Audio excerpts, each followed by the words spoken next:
Magandang araw po mga kaibigan at mga kapatid. Sa pangalan ng channel na ito ay muli pong bumabati at nagpapaabot ng paanyaya si Brother Ren na tayo po ay muling magsaliksik at mag-aral ng tungkol sa mga salita ng Diyos na nakasulat sa Biblia o mga banal na kasulatan. Sana po ay mabigyan ninyo ng kaukulang panahon ang ating mga pag-aaral upang tayo po ay maragdagan ang mga kaalaman sa mga katotohanan at katwiran ng Panginoong Diyos na mula sa Kanyang banal na aklat. Pagkatapos po na ating mapakinggan, sana ay maipag-anyaya rin natin upang ang ating mga kakilala at mga kaibigan ay makabahagi rin ng mga biyayang ukol sa ating Panginoong Diyos. Tunguhin na po natin ang ating teksto at sa oras na ito ay babasa tayo sa aklat ni Apostol Juan. Ang kapitulo ay 1 at ang talata ay 3. Basahin po natin yung nasa tekstong English. Ganito po ang nasusulat. All things were made by Him, and without Him was not anything made that was made. Ang lahat ng mga bagay ay ginawa niya, at alinman sa lahat ng mga bagay ay hindi nagawa kung wala siya. Meron pong tinukoy dito na lumikha, gumawa o lumalang ng lahat ng mga bagay. Ngayon, ang sabi pa, kung wala siya, yung may gawa o may likha, alinman sa mga bagay na ginawa ay hindi nagawa. Ano po ba yung scope ng mga bagay na ginawa nung may likha na binabanggit sa talata? Kasama po rito yung langit, yung mga gawang nasa langit gaya ng bituin, buwan, araw, mga planeta. Kasama rin naman yung earth o lupa. Kasama yung bundok, yung burol, yung parang, yung bukid, yung gubat, at yung mga bakal, pilak, ginto, mahalagang bato na nasa lupa o nasa earth, pati yung dagat at yung mga laman dagat, o sa ibang salita, yung daigdig o yung mundo o sanlibutan. Kasama po yan sa tinutukoy na all things were made by Him. Ngayon, hindi natin agad bibigyan ng paliwanag kung sino yung tinutukoy dito na lumikha o lumalang ng lahat ng mga bagay. Kailangan ay meron tayong mabasa na katunayan kung sino ang tinutukoy dito. Basahin po natin yung konteksto, sapagkat yung konteksto ay nagbibigay ng kaliwanagan kung meron tayong hinahanap. Doon sa Juan 1:10, yung parehong kapitulo. He was in the world, and the world was made by Him, and the world knew Him not. May tinutukoy dito, siya ang wika ay nasa sanlibutan o daigdig, at ang sanlibutan ay ginawa niya. Ito nga yung tinutukoy sa talatang 3. All things were made by Him, but the world knew Him not. Sino pong tinutukoy dito? At bakit ito sinasabing nasa sanlibutan? Na kanyang ginawa o nilikha. Talatang 11. He came unto His own. Naparito pala siya sa sariling kanya. Sa makatwid ay sa sanlibutan. Bakit sinabing kanya yung daigdig o yung sanlibutan? Siya nga ang may lalang Siya ang gumawa ng daigdig kaya kanya yon. Lamang hindi ang wika siya nakilala at hindi siya tinanggap ng sariling kanya. Sino po ang tinutukoy dito na lumikha ng lahat ng mga bagay na naparito sa kanyang nilikhang mundo o sanlibutan o daigdig? Basahin po natin dito sa Juan 18:37 para hindi tayo magbibigay ng ating sariling palagay kung sino ang tinutukoy dito na nagpunta sa daigdig na kanyang nilikha o sa sanlibutan, kasi ang nasa tekstong Tagalog sanlibutan he was in the world o sanlibutan. Sino yun? Nagpunta siya naparito siya ito basahin natin 18:37. Sinabi nga sa kanya ni Pilato, ikaw nga bagay hari? Sumagot si Jesus, ikaw ang nagsasabing ako'y hari. Ako'y ipinanganak dahil dito ako ay naparito sa sanlibutan upang bigyang patotoo ang katotohanan. Ang bawat isang ayon sa katotohanan ay nakikinig sa akin. Pwede ko namang sabihin kapag karaka na ang tinutukoy sa 1:3 ng Juan, si Lord Jesus Christ. Pero hindi ko po ginawa. Kasi para yung iba ay huwag namang mabigla. Kasi ang paniwala ng iba, tunay na tao si Jesucristo. Pagkatapos babasahin natin, all things were made by Him. Siya ang lumalang ng lahat ng mga bagay. Hindi po yan madadigest nung ibang makakarinig kapag karaka. Kaya tayo ay bumasa pa ng mga konteksto at ng talata pa para maging klaro o maliwanag. Yun palang may lalang na tinutukoy sa Juan 1:3. Sa makatwid ay ang gumawa ng lahat ng mga bagay, kasama na nga ang sanlibutan na kanyang pinuntahan. Walang iba kundi si Jesus.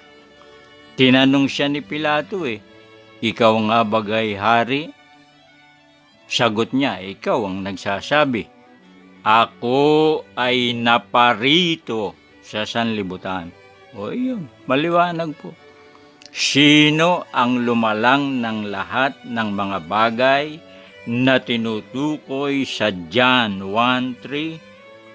Yun daw pong nasa sanlibutan. Siya rin ang lumalang ng sanlibutan. Pag sinabing lumalang ng sanlibutan, ng langit, ng lupa, ng dagat, yung mga naroon na hindi nilikha ng tao. Pagkatapos, sinabi rin, bakit siya nasa sanlibutan? Naparito nga siya. Sino yung naparito? Si Jesus Christ.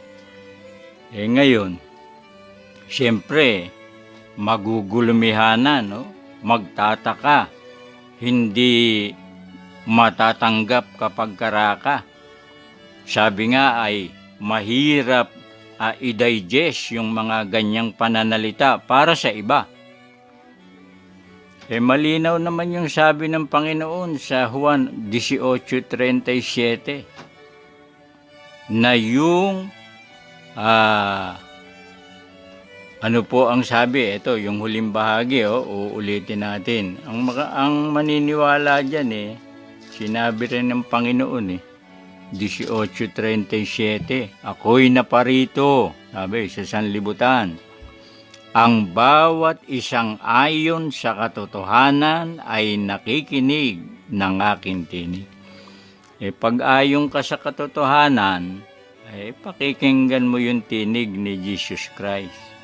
Anong sabi ni Jesus Christ? Ako ay naparito sa sanlibutan. Anong sabi nung kanyang hinirang na alagad na si Juan? Ang lahat ng mga bagay ay ginawa niya, at alinman sa mga bagay na ginawa ay hindi nagawa kung wala siya. And without him was not anything made that was made. Kasi siya nga ang may lalang. Although sa Juan 1:3 wala yung word na may lalang o manlalalang o creator, ano ba ibig sabihin nun? Pag sinabing all things were made by him, biglang-bigla ang pumapasok sa isip ng tao, Diyos tama naman, Tingnan nyo, babasahin ko. Dito sa Revelation, pagka ang binanggit ay lumalang ng lahat ng mga bagay, tama lang yung pag-iisip ng iba na Diyos yan. Ito, Apokalipsis 4:11. Marapat ka, O Panginoon namin at Diyos namin, na tumanggap ng kaluwalhatian at ng kapurihan at ng kapangyarihan, sapagkat nilikha mo ang lahat ng mga bagay, at dahil sa iyong kalooban ay nangagsilitaw at nangalika. Tama po yun. Kung ang iniisip natin, pag narinig natin yung all things were made by him, tumutukoy sa Diyos, hindi mali yun. Tama yun. Bakit? Eto, binasa ko. Sapagkat nilikha mo ang lahat ng mga bagay, at dahil sa iyong kalooban ay nangagsilitaw at nangalikha. Para lang yung and without him was not anything made that was made. Yun lang yun. Ang Diyos, ang Panginoon, ang lumikha ng lahat ng mga bagay. Bakit sinasabi ni Juan? Tinukoy niya si Hesukristo ang lumikha ng lahat ng mga bagay. Iisa lang ang ibig sabihin. Ang paniwala ni Juan hindi tunay na tao si Jesus Christ. Manapa, siya po ay tunay na Diyos. Kaya nga, ina-attribute niya yung pagiging manlalalang kay Jesus Christ. Mababasa ba natin yung paniwala ni Juan na si Hesukristo ay tunay na Diyos? Unang Juan 5:20.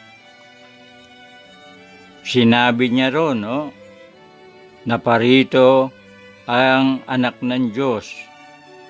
Tapos ang konklusyon niya doon, ito ang tunay na Diyos, yung naparito. Tama, naparito nga sa sanlibutan eh. May video naman si brother rin yan tungkol sa unang Juan 5:20. Kaya, pag sinabi pong all things were made by Him, dito sa Juan, at sa ibang teksto sa New Testament, hindi po magkasalungat yun. Kung sa Revelation 4:11, ang sinasabing lumikha ng lahat ay ang Panginoong Diyos, at sa Juan 1:3, all things were made by Him, na ang tinutukoy ay si Jesus Christ, walang mali doon. Dapat nating malaman na yung Revelation at yung Juan, isa lang ang sumulat nun si Apostol Juan ngayon, baka sabihin naman ng iba, hindi ba lumalabas dyan, dalawa ang creator? Hindi po, isa lang yan hindi pwedeng dalawa. Anong katunayan? Pag sinabing lumikha ng lahat ng mga bagay, isa lang yun mga kapatid. Basahin muna natin dito sa Isaiah 44:24. Ganito ang sabi ng Panginoon ng iyong manunubos at niyang nag-anyo sa iyo mula sa bahay bata. Ako ang Panginoon na gumagawa ng lahat na bagay, na nagladlad na mag-isa ng langit at naglalatag ng lupa. Yung langit dito, heaven or heavens, yung lupa, earth. Yun nga, yung sanlibutan. Ako ang mag-isang nagladlad ng langit at naglatag ng lupa, sabi ng Panginoon. Ako ang gumawa ng lahat na bagay. Iisa lang po yun. Paano naging ganun? Kung si Jesus Christ yung sinasabi na lumikha ng lahat ng mga bagay, doon sa Juan 1:3, pagkatapos sa Apokalipsis 4:11, yun ang Panginoon. At sa propeta naman, kay Isaias, iisa lang ang lumikha. Lumilitaw. Yun na nga, sa bagay, nasabi ko na ang paninindigan ni Juan, yung lumikha ng lahat ng mga bagay, hindi yung tao. Imposibleng maging tao yung lumikha ng lahat ng bagay. Hindi tunay na tao sa kalagayan si Jesus Christ. Yun lang ang dapat nating maunawaan dito. Yung tunay na Diyos nga na sinabi ni Juan, mas applicable yun. Tama yun. Kasi once na sinabi mo o sinabi ni Juan, all things were made by Him, pinapatunayan niya, impliedly, it goes without saying. Yun nga, sabi nga nung iba sa English, na ang tinutukoy ay ang Diyos. Tama yung propeta Isaiah, tama yung sa Apokalipsis. Nilikha daw niya yung sanlibutan. Sino ba yung naparito na lumikha ng sanlibutan? Ngayon, siyempre, tutol yung iba. Kahit tutol naman sila hindi naman maiiba tong katotohanan Ang katotohanan ay nananatili na yung lumikha ng lahat ng mga bagay sa Juan 1:3, si Jesus Christ. Kung titingnan at babasahin ng mga konteksto at ibang mga talata sa Biblia, ayaw paniwalaan ng iba, di huwag silang maniwala. Sino ba ang mapapahamak? Sino ba ang madidihado kung hindi sila maniwala? Doon sa sinabi ni Juan, all things were made by Him, na ang tinutukoy sa konteksto, Juan 1:10, Juan 1:11, ay si Jesus Christ. Sinong mapapahamak? Yung hindi maniwala. Bakit ko sinabing mapapahamak? Babasahin ko po. Ito, basahin natin sa tekstong Ingles, para malinaw na, diretso na. Kasi dun sa Tagalog ay, Bibliang Tagalog parang meron pang paligoy-ligoy Pati yung unang Juan 1:3 sa Tagalog, may ligoy pa yun Ito, basahin natin. John 8:24, I said therefore unto you, sabi ni Jesus Christ, that ye shall die in your sins. For if ye believe not that I am He, ye shall die in your sins. Pag sinabing mamamatay kayo sa inyong kasalanan, mapapahamak.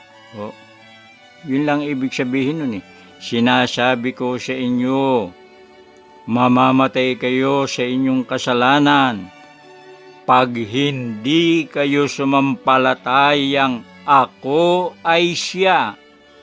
Mamamatay kayo sa inyong kasalanan. Pag namatay na may kasalanan, hindi papasok sa langit yun. Mapapahamak yun. Sino? Yung mga ayaw maniwala na si Jesus Christ ay siya. Kasi si Jesus Christ ang nagsasalita ron sinong siya? Di taas natin yung konteksto, basahin natin. Sa kanya nga'y kanilang sinabi, sa naroroon ng iyong ama. Sumagot si Jesus, hindi niyo nakikilala. Ako ni ang aking ama. Kung ako'y inyong makilala, makikilala rin ninyo ang aking ama. Yung palang siya na tinutukoy ni Jesus Christ tungkol sa ama. Pag sinabing tungkol sa ama, tungkol sa Diyos. Ye shall die in your sins, for if ye believe not that I am He, referring to the Father or God. Pag hindi kayo sumampalatayang ako ay siya, mamamatay kayo sa inyong kasalanan. Sino mapapahamak? Yung mga ayaw maniwala, yung mga nagpipilit na si Jesus Christ ay tunay na tao. Kasi hindi pwedeng maging tunay na tao yung lumikha ng lahat ng mga bagay. All things were made by Him, John 1:3. Diretso na sa tekstong Tagalog may ligoy pa ng konti Kaya yung mga binasa natin sa tekstong English, ang iniiwasan lang natin yung paligoy-ligoy pa. Pag sinabing all things were made by Him, ang lahat ng mga bagay ay ginawa niya. Sino ang tinutukoy? Yung naparito sa sanlibutan na siya rin ang gumawa. Sa makatwid bagay ayon sa talata ng Biblia, ang naparito sa sanlibutan, si Jesus Christ. Kaya, sana po, kung hindi man kapag-arakan nating maintindihan, ay ating pong pag-aralan at limiing mabuti. Hanggang dito po muna, salamat po sa inyong pagsubaybay.